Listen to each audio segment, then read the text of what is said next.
Très bien, je vais commencer. Alors, Corinne, moi j'habite dans le pays d'Argentat, à Saint-Bonnet-le-Vert. J'ai rejoint l'association pas tout à fait à sa création, parce que sa création c'était en 2018. J'ai dû la rejoindre en 2020, je pense. Et j'ai adhéré tout de suite, j'ai contribué tout de suite au financement du lancement d'appel à dons pour les premières parcelles. Et j'ai rejoint le bureau en 2020. Voilà. Je laisse la parole à mon voisin. Voilà, alors moi c'est Alexandre, pareil, donc je suis revenu en Corrèze après y avoir fait mes études, après avoir un peu bougé, plutôt dans le domaine de l'environnement. Et puis je suis arrivé dans le secteur d'Argentat et puis sur mon territoire, là où je vivais, il y avait cette association qui s'était créée il y a un an avant que j'arrive, Fête et Racines, qui était sur la préservation en fait d'une sylviculture locale, artisanale, voilà, et surtout pour partir du constat que les coupes rases en fait c'est moche, tout simplement moche, et qu'en fait on s'est un peu volé nos paysages. Et donc c'est bien beau de constater, mais après il faut agir. Et voilà, donc ça me plaisait bien, c'était un bon compromis entre la protection du vivant et avec toujours un peu d'humain là-dedans. Michel, donc moi j'habite Saint-Martin-la-Méanne. Je suis arrivé ici il y a 4 ans. Et bon, moi j'avais déjà une certaine, une grosse, j'imagine comme tout le monde, mais sensibilité écolo que j'ai vu, comment dirais-je, quand j'ai été confronté dans le Morvan, j'ai habité presque une dizaine d'années dans le Morvan, où j'ai vu les dégâts des coupes rases, avec cette fureur qui montait petit à petit en me disant mais c'est pas possible, on ne peut pas laisser faire ça. Et par le fruit du hasard, quand je suis arrivé ici, il s'est trouvé que j'étais très proche d'Antoine, Sylvain et Mario. Donc le pas a été vite franchi pour adhérer à cette association et ne pas voir le massacre que j'ai vu dans le Morvan se reproduire ici, même si c'est déjà bien entamé. Alors je pense qu'un point essentiel en fait c'est d'avoir constaté qu'en 2022 on a pu vraiment trouver une solution à l'attrition des dons, tout est prévisible, qui ont fait vivre au début Fête et Racines et qui ont permis d'acquérir les premières parcelles de forêt. Donc ces dons se sont taris de façon assez prévisible, comme je le disais, et grâce à l'acquisition d'une scie mobile et à la décision qui a été débattue quand même assez longuement, ce n'était pas acquis d'avance, il y avait des opinions variables sur le sujet. Donc la décision de faire de la sylviculture douce et de proposer une solution à la filière de l'artisanat du bois qui perdait des solutions de scierie, puisque les petites scieries familiales disparaissaient, pour éviter que les gens aillent dans les grands distributeurs, je ne vais pas donner de nom pour ne pas leur faire de pub, mais dans les grands distributeurs de bois ou que les métiers d'artisanat disparaissent. Donc on avait fait le choix d'acquérir une scierie et le travail de cette scierie a permis d'apporter à l'association des revenus qui lui permettent de poursuivre ses objectifs tels qu'elle les a définis au début. Donc on a trouvé une solution et ça vraiment je pense qu'en 2022 c'est un fait marquant. Donc il y a beaucoup de choses qui ont été faites en 2022, donc le fonctionnement opérationnel de cette scie, du coup, qui était une continuité un petit peu de 2021. Après, on est aussi revenu sur l'acquisition foncière, parce que c'est aussi un des pôles de Fête et Racines. Au départ, on s'est dit, bon, bah, le point de départ de cette association, c'était bon, comment on fait pour empêcher les coupes rases. Donc au départ, ça a été de l'acquisition foncière, on va dire bête et méchante. Ça s'est un peu calmé en 2022, même si ça a quand même continué. Après, on a aussi fait le bilan sur tout ce qui est dimanche en forêt, parce que une autre partie de l'association, c'est, vas-y, tu vas prendre le relais, c'est de se réapproprier en fait un usage de la forêt. Michel en dit un peu plus du coup. Donc oui, c'était un peu ça. Oui, il y a tout à fait l'aspect de la scie mobile qui était énorme dans l'association.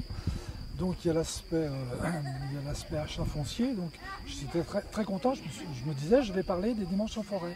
Parce qu'en fait, moi, au moment où je suis arrivé à peu près il y a 2 ans, comme dans toute association, c'est normal, il y a toujours des mouvements de respiration. Et ce combat-là est tellement difficile que il y a eu un renouveau du bureau qui est arrivé et le renouveau s'est traduit sur le terrain par beaucoup plus de dimanches en forêt. C'est pour ça que je voulais que tu m'en laisses un petit bout. Et avec des actions très efficaces. En même temps c'est difficile, mais là on concrétise les objectifs, un des objectifs de Fêtes et Racines, de travailler la forêt, de la comprendre, de l'apprendre, avant même de la comprendre, de l'apprendre.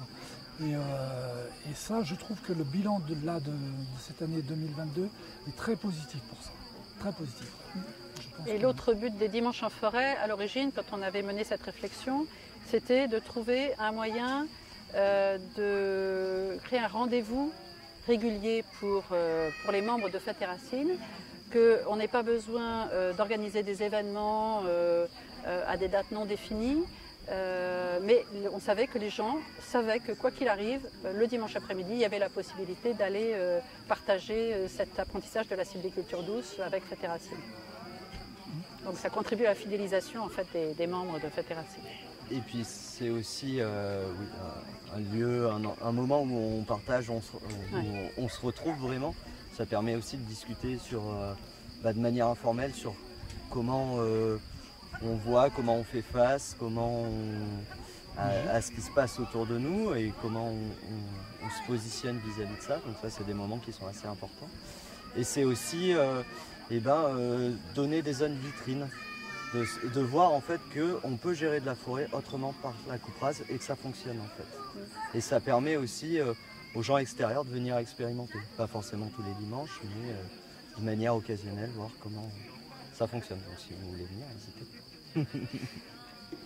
Oui, comme le citait Marion, Antoine Sylvain, qui sont vraiment les générateurs des dimanches en forêt, mais il y avait cet aspect des sachants qui pouvait rebuter un peu le public, entre guillemets, les adhérents. Et c'est vrai que les dimanches en forêt ont complètement démocratisé ça, parce que tout le monde s'est aperçu qu'il pouvait amener sa pierre à l'édifice, avec ses connaissances, avec sa culture personnelle, avec sa vision effectivement de la sauvegarde de la forêt. Ce que j'aime beaucoup chez Fêtes et Racines, c'est que c'est très... les décisions sont très horizontales. Il n'y a pas de hiérarchie, il y a des meneurs, c'est clair. Il n'y a pas de hiérarchie non plus quant à la prise de décision. Et ça s'est vraiment traduit sur le terrain sur le dimanche. Parce qu'effectivement, ça a permis à des gens qui étaient effrayés même de nous rejoindre. Parce que c'est vrai que quand on voit certains personnages chez nous, on dit mais ils ont une connaissance de la forêt que l'on n'a pas, quoi. Et ça s'est pas du tout traduit comme ça. Vraiment, il y a une transmission du savoir qui s'est faite à travers cette pratique. D'autant que le groupe fondateur de Fêtes et Racines, les personnes qui en étaient fondateurs n'étaient elles-mêmes absolument pas formées à la forêt. C'était des gens qui n'avaient aucune connaissance sur la forêt et qui ont tout appris sur le tas, ce qui donne confiance en fait aux autres pour venir également et puis se dire il n'y a pas de raison, ils ont réussi à maîtriser un sujet qu'ils ne maîtrisaient pas du tout, donc je peux en faire autant. Et pour peut-être amener une conclusion à ça, ce qui est intéressant, c'est que là, tout le travail que l'on fait, alors là on parle de 2022, mais évidemment c'est le travail antérieur depuis 5 ans, on va pouvoir commencer à voir effectivement récolter les fruits et ajuster aussi les comportements par rapport à la forêt, qui évidemment n'a pas le même timing que l'homme. Donc ça c'est aussi intéressant, c'est un aspect intéressant. On va enfin peut-être voir le bénéfice, récolter les fruits de l'intervention ou de la non-intervention. Les deux facteurs sont très intéressants. Donc c'est très riche, c'est pour ça qu'il faut que cette association elle perdure, qu'elle continue, qu'elle s'enquiste et s'enracine contre vents et marées, parce que ce retour de la nature, il faut que les décennies passent pour qu'on se rende compte de notre travail. Et je pense qu'un autre des succès importants de Fêtes et Racines qu'il faut mentionner, c'est l'essaimage. Là, on a eu par exemple à la fin de l'Assemblée Générale le témoignage des Enforestés, donc association de préservation de forêts dans le pays de Tulle, qui sont montés en puissance, qui se sont créés à partir des connaissances et de la présence en fait au sein de Fêtes et Racines. On a aussi d'autres associations qui nous ont contactés, enfin pas d'associations à l'origine, mais des groupes de citoyens qui nous ont contactés pour prendre des conseils sur la façon de créer une association, y compris dans d'autres départements. Et puis aujourd'hui, on voit même des des gens venir d'assez loin pour se former auprès de Fête-et-Racines à l'utilisation de la scie mobile. Donc ça c'est aussi fondamental, c'est en fait la transmission, au-delà du périmètre de Fête-et-Racines, la transmission et l'essaimage de cette expérience. On voit aussi que en fait, à travers toutes ces associations qui se montent et qui sont en train de réseauter, de se connecter les unes les autres, ça met en lumière ce qui, il y a de ça quelques années, en fait, les coupes rases étaient, on va dire, la gestion forestière était une omerta la plus complète. Et aujourd'hui, en fait, on n'empêchera pas les coupes rases, on n'a pas cette prétention-là, mais ça met des grains de sable dans les rouages et ça fait que les grosses coopératives forestières, aujourd'hui, doivent revoir un peu la copie et en fait prendre en compte que c'est aussi des enjeux tout autres que juste la sylviculture industrielle. Voilà, qu'il y a aussi des habitants sur les territoires et c'est ça qui est en train un petit peu là de voir le jour et de plus en plus d'être mis en lumière. Pour revenir à Fête-et-Racines, c'est vrai que le réseautage c'est quelque chose qui fonctionne bien. Là. Il y a quelque chose qui s'est développé depuis 2-3 ans là, qui est vraiment très efficace. On est allé se battre sur Tarnac, on est allé se battre sur le Bray, un peu partout. Et en même temps, ça amène une pression, je pense que pour les membres du bureau de Fête-et-Racines, c'est-à-dire qu'il faut qu'on soit, il faut que notre image elle soit forte encore et qu'on continue ce combat pour montrer à d'autres associations en devenir. Il faut se battre. Donc, c'est bien. Je ne dis pas qu'on est leader ou qu'on est un frère, mais bon, c'est vrai que là, on fait du bruit, quoi. Je pense qu'il y a beaucoup d'empêcheurs de tourner en rond que l'on gêne beaucoup, quoi. Mais ce qui a permis aussi de s'inscrire sur le territoire, c'est le fait de ne pas se positionner dans une simple opposition naturaliste ou conservatrice de la forêt, en disant il ne faut absolument pas toucher aux forêts. Mais au terme de ce débat que j'évoquais tout à l'heure, d'avoir pris la décision d'adopter une position de recherche sur la sylviculture douce, de la recherche d'un modèle alternatif de sylviculture douce, d'utilisation d'une scie mobile qui apporte un vrai service aux artisans locaux, ça nous a permis de ne pas être vus comme de simples empêcheurs de tourner en rond justement, mais un acteur qui contribue aussi à l'économie locale, à l'artisanat local, à la survie de savoir-faire et de tradition. Ouais. Ouais. C'est aussi un des bilans de cette année 2022. Et du coup pour 2023, là on voit aussi que sur le territoire on est de plus en plus considéré. Et du coup, c'est continuer à travailler ces liens-là avec les gens qui habitent sur ce territoire-là, avec les mairies, essayer de aussi sensibiliser les gens qui le sont, qui sont en dehors du territoire parce qu'ils ont hérité d'une forêt et que du coup, ils n'ont qu'une alternative qui est des coopératives forestières qui viennent les démarcher. Et aujourd'hui, c'est un peu ça la suite, c'est d'essayer de faire des outils de com qui touchent un peu plus large. Je pense qu'on est aussi en écho. L'association répond à un besoin peut-être, c'est mon avis personnel, mais je ressens comme ça, je crois qu'il y a une prise de conscience globale, il y a un niveau de prise de conscience qui est monté parmi tous les habitants, les citoyens lambda, d'une nature à préserver. On va pas revenir sur le fait du réchauffement climatique, etc. Si ça, pendant un moment, c'était l'affaire d'experts, je pense que c'est descendu à un niveau où maintenant tous les gens ont compris qu'ils pouvaient être aussi, d'abord qu'ils étaient impactés, et que peut-être ils pouvaient être acteurs de quelque chose de différent. Donc je crois que nous, on est à la charnière de cette période-là. Nous et les autres associations, bien sûr, mais je crois qu'il y a une adéquation là qui est en train de se faire par rapport à ça. Il n'y a plus besoin d'arriver, comme tu disais tout à l'heure, on n'a plus cette image d'opposition flagrante, il n'y a plus besoin d'arriver et de dire mais ça ne va pas, les forêts on ne peut pas laisser faire ça. Les gens sont convaincus maintenant, convaincus à travers peut-être les médias traditionnels, ce qui est dommage, parce que c'est un discours qui n'est pas forcément positif, qui n'est pas forcément réaliste, je veux dire. Mais en même temps, ils sont convaincus qu'on ne peut pas laisser les choses aller plus loin que ça. Peut-être que je suis un petit peu optimiste, mais j'ai Ouais, vraiment il le faut sentiment qu'il y a une prise de conscience quand même. Il y a un seuil de conscience qui est monté.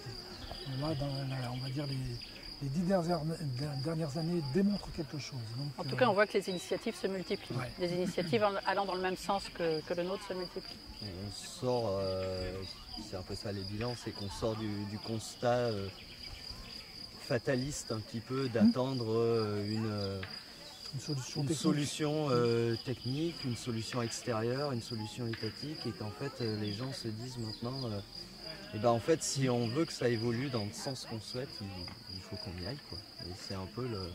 Et puis agir à notre échelle sur ce qu'on peut effectivement changer, c'est bon pour le moral aussi. Dans cette période un peu angoissante et anxieuse, au moins à cette échelle-là, on voit d'une année sur l'autre ce qu'on a pu faire avancer. Et ça, ça fait du bien. Au-delà de la culture de la propriété, moi j'ai toujours cette phrase de Sylvain qui m'avait, bon j'étais convaincu à la base, mais qui avait fini de me convaincre, qui disait qu'il fallait que les habitants se réapproprient leur forêt. Je crois que c'est ça. Peu importe qu'elle appartienne au groupe machin, à Monsieur Bidule, non, ça va plus loin que ça la forêt, ça va plus loin que ça, parce qu'on sait très bien qu'il y a des plus là. Ça ne sera pas le groupe machin ou Monsieur Bidule qui va nous sauver ça. Donc, c'est de la propriété privée avec un intérêt général. c'est ça qu'il faut garder en tête. Ouais, j'avais compris qu'en fait il y a eu un débat mouvant très long, c'est ça, sur la question à qui appartient la forêt. Et donc est-ce qu'il y a une réponse courte? Et en fait tu viens de la donner. Ça, la réponse courte, c'est la propriété privée, mais avec un... Voilà, ça repose la question de la propriété, et c'est plutôt sur des questions de propriété d'usage que de propriété privée. C'est là que chaque mot... c'est là où il faut faire... chaque mot compte. Mais oui, c'est... Voilà, à tous les gens qui disent oui, c'est ma forêt, c'est ma propriété, et du coup je fais ce que je veux. Oui, mais il y a quelque chose de plus grand derrière en fait qu'il ne faudrait pas oublier. Comme pour tout patrimoine. Hein. Voilà. Un bâtiment historique qui a de la valeur historique, patrimoniale, n'appartient pas non plus uniquement qu'à la personne qui le détient pendant des années de son existence. Ces dimanches mouvants là, donc, qui étaient articulés le matin, on débattait, l'après-midi on allait sur le terrain. Ces dimanches mouvants ont très vite mis en exergue le fait que la forêt, le bien commun, ça passe par la politique, par l'éthique, par la pratique. Effectivement, on ne peut pas dissocier les trois. On peut pas. C'est pas sécable, quoi. Effectivement, même si on parle de petites parcelles ou de parcelles plus grandes, l'influence d'une petite parcelle peut être très néfaste pour la plus grande, etc. Donc ça amène forcément un discours politique. Et il y a cette dimension, évidemment, chez nous, c'est même un des acteurs majeurs. Et je crois que c'est super important, au-delà du débat, il faut sauver nos arbres, il faut sauver la forêt, il faut poser les pieds. Je vais faire l'ancien qui met les pieds dans le plat, mais il faut poser la question politique. Là, il y a quelque chose qui ne fonctionne pas au niveau politique. Il n'y a pas de prise de conscience, il n'y a pas de moyens radicaux. Donc, allez, on remet encore des écharpes dans le pied avec Fête et Racine, on continue.